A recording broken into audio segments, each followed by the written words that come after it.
મારું નામ પરસુંબિયા દેવજીભાઈ, હું આર્ય સમાજ ટંકારાનો મંત્રી છું. અને અત્યારે જે આપણે આ મહર્ષિ દયાનંદનો 200મો જન્મોત્સવ ઉજવવા માટે કાર્યક્રમની તૈયારી કરી રહ્યા છીએ. આપણે આ કાર્યક્રમ વિશેષ તોરપિયાનો 200મો જન્મદિવસ ઉજવવા જઈ રહ્યા છીએ.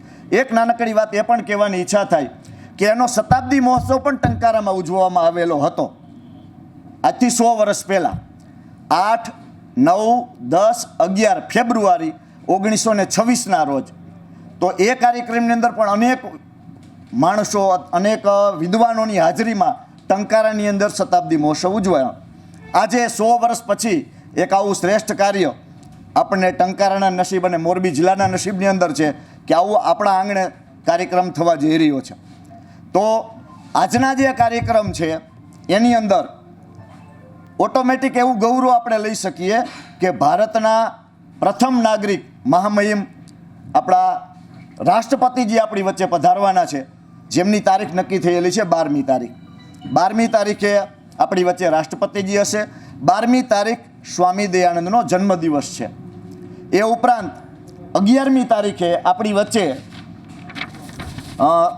પુરુષોત્તમભાઈ રૂપાલાજી અને ભારતના વર્તમાન ગૃહમંત્રી અમિત શાહજી, આની ઉપસ્થિતિ 11મી તારીખે હશે. ગુજરાતના સીએમ ભૂપેન્દ્રભાઈ પટેલ એ 10 તારીખે ઉપસ્થિત રહેવાના છે. ઉદ્ઘાટન કાર્યક્રમ એના અધ્યક્ષતામાં સંપન્ન થવાનો છે. તો આવા અનેક વિશિષ્ટ વ્યક્તિઓ આપણી વચ્ચે છે. રૂપાલા સાહેબ છે.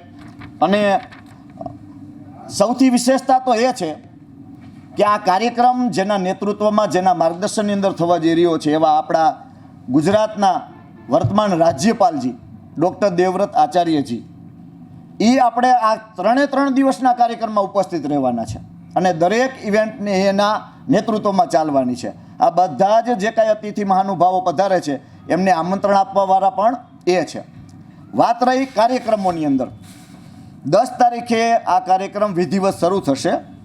સવારે 8:30 વાગે મહર્ષિ દયાનંદનું જે જન્મઘર છે ટંકારામાં આવેલું છે, જીવાપરા શેરીની અંદર, ત્યાં સૌ પહેલાં યજ્ઞથી શરૂઆત કાર્યક્રમની થશે.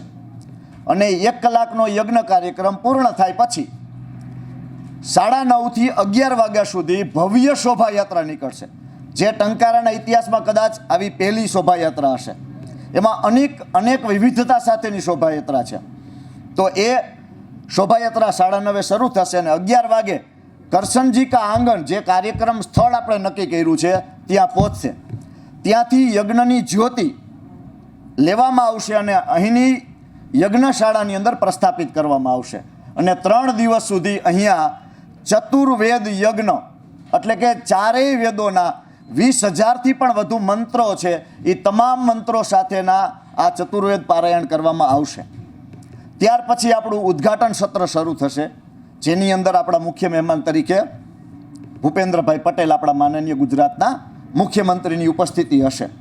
ત્યાર પછી રાતના સેશનની અંદર, સાંજના સેશનની અંદર અનેક આર્યવીરો દ્વારા વ્યાયામ પ્રદર્શન કરવામાં આવશે અને 750 કુંડી યજ્ઞનું પણ આયોજન 10 તારીખના રોજ સાંજના રાખવામાં આવેલું છે. એ ઉપરાંત રાત્રે એક સાંસ્કૃતિક કાર્યક્રમ, ભવ્ય સાંસ્કૃતિક કાર્યક્રમ, જેમાં ભારતના તમામ રાજ્યોના જે વૈદિક સંસ્થાનો છે, શૈક્ષણિક સંસ્થાઓ છે, કોલેજો છે, એમના વિદ્યાર્થીઓ દ્વારા એક ભવ્ય સાંસ્કૃતિક કાર્યક્રમ પણ પ્રસ્તુત કરવામાં આવશે. કાર્યક્રમો છે, 11 તારીખનો કાર્યક્રમ સવારે 5 વાગ્યાથી શરૂ થશે, જે યોગ કક્ષાથી શરૂ કરવામાં આવશે અને પાછો તે 8:30 સુધી કાર્યક્રમ ચાલશે.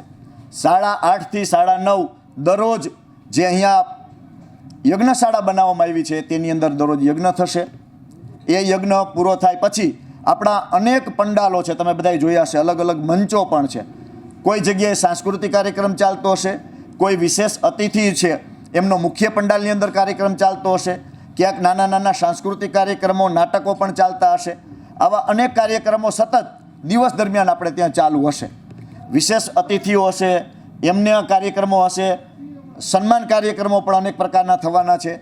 તો 11 તારીખનો કાર્યક્રમ આ રીતે પૂર્ણ થશે અને 12 તારીખનો કાર્યક્રમ પણ સવારે 5 વાગ્યાથી યોગ કક્ષાથી શરૂ કરીશું, યજ્ઞ થશે અને પછી આપણા રાષ્ટ્રપતિજી પધારશે અને એના અધ્યક્ષતાની અંદર આપણો સમાપન કાર્યક્રમ થશે. તો આ રીતનો આખો કાર્યક્રમ છે. અને પાછું જ્યારે સમાપન કાર્યક્રમ પૂર્ણ થશે, આ જ યજ્ઞની જ્યોતિ શોભાયાત્રાના રૂપમાં પાછું ટંકારાની મહર્ષિ દયાનંદ સરસ્વતી સ્મારક ટ્રસ્ટ છે એની યજ્ઞશાળાની અંદર પ્રસ્થાપિત કરવામાં આવશે. અને 8મી માર્ચ શિવરાત્રિનો દિવસ છે, જે મહર્ષિનો બોધરાત્રિનો દિવસ છે, ત્યાં 1 મહિના સુધી આ ચતુર્વેદ પારાયણ ચાલુ રહેશે અને ચારેય વેદોના તમામ મંત્રો સાથે ત્યાં યજ્ઞની પૂર્ણાહુતિ 8મી માર્ચે શિવરાત્રિના રોજ કરવામાં આવશે. આ રીતનો નિર્ધારિત કાર્યક્રમ નક્કી કરવામાં આવેલો છે. ટંકારા ચોકડી જે ઓવરબ્રિજ છે એનાથી 1 કિલોમીટર દૂર HP પેટ્રોલ પંપ છે, એની બાજુમાં કરશનજી કા આંગણ એવું નામ આપવામાં આવેલું છે. આ એ પવિત્ર જગ્યા છે કે જે જગ્યાએ આ કાર્યક્રમ 3 દિવસનો થવા જઈ રહ્યો છે. બહુ સરસ. તો આ કાર્યક્રમની અંદર અમે એવો અંદાજ કરીએ છીએ કે 20,000 થી 25,000 માણસો પ્રતિ દિવસ હશે અને રાષ્ટ્રપતિજીની ઉપસ્થિતિમાં એ સંખ્યા કદાચ ઘણી બધી વિશેષ હોઈ શકે. બીજું, અમારી જે અહીંની સંચાલન સમિતિ છે, કાર્યક્રમનું જે ઓર્ગેનાઇઝ કરે છે, એ સમિતિએ એવું નક્કી કરેલું છે કે જેટલા પણ મહેમાનો પધારશે એ તમામને માટે નિઃશુલ્ક ભોજનની વ્યવસ્થા પણ કરવામાં આવેલી છે. એના માટે ST વિભાગને આપણે અહીંથી કલેક્ટર દ્વારા સૂચના આપવામાં આવી છે કે આપણું જે રાજકોટનું રેલવે સ્ટેશન છે ત્યાં પણ બસો ઊભી હશે, આપણું હીરાસર એરપોર્ટ છે ત્યાં પણ બસોની વ્યવસ્થા કરેલી છે. તો જે જગ્યાએ આવકના સ્ત્રોત છે માણસોને આવવાના, ત્યાં વાહનની વ્યવસ્થા સરકારશ્રી દ્વારા કરી છે અને અમારી સમિતિ દ્વારા પણ કરવામાં આવેલી છે. પ્રાઇવેટ બસોની પણ વ્યવસ્થા ત્યાં હશે. અમારો ઉદ્દેશ્ય એટલો છે કે આવનાર અતિથિ પંજાબ, હરિયાણા, નાગાલેન્ડથી પણ પધારવાના છે. સાથે એ પણ કહી દઉં, 31 દેશના પ્રતિનિધિઓ હાજર રહેવાના છે. 31 દેશના વ્યક્તિઓ આ કાર્યક્રમમાં ઉપસ્થિત રહેવાના છે.